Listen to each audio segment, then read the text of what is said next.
శ్రీ వెంకటేశ్వర స్వామి వైకుంఠ ఏకాదశిని పురస్కరించుకుని తిరుమలలో ఘనంగా కోయిల్ ఆల్వార్ తిరుమంజనం నిర్వహించారు. ఆలయంలోని ఆనంద నిలయం మొదలుకొని బంగారు వాకిలి వరకు శ్రీవారి ఆలయం లోపల ఉప ఆలయాలు, ఆలయ ప్రాంగణం, గోడలు, పైకప్పు, పూజా సామాగ్రి తదితర అన్ని వస్తువులను నీటితో శుభ్రం చేశారు. కోయిల్ ఆల్వార్ తిరుమంజనం ఆగమోక్తంగా నిర్వహించామని, వైకుంఠ ఏకాదశి రద్దీని దృష్టిలో ఉంచుకొని పకడ్బందీ ఏర్పాట్లు చేశామని టీటీడీ ఈవో అనిల్ కుమార్ సింఘాల్ తెలిపారు.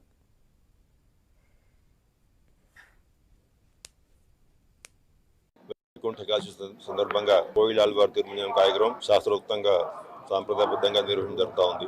సంవత్సరానికి 4 సార్లు ఉగాది, ఆణివార స్థానం, బ్రహ్మోత్సవాలు, అదేవిధంగా వైకుంఠ ఏకాదశి ఈ పర్వదినాల కంటే ముందు ఉన్నటువంటి మంగళవారం ఈ కార్యక్రమం నిర్వహించడం ఆనవాయితీగా కొనసాగుతూ ఉంది. ఉదయం నుంచి భక్తులందరూ కూడా దేవాలయ శుద్ధి కార్యక్రమం, పవిత్రమైన కార్యక్రమాలని సాంప్రదాయబద్ధంగా నిర్వహిస్తూ ఉన్నారు.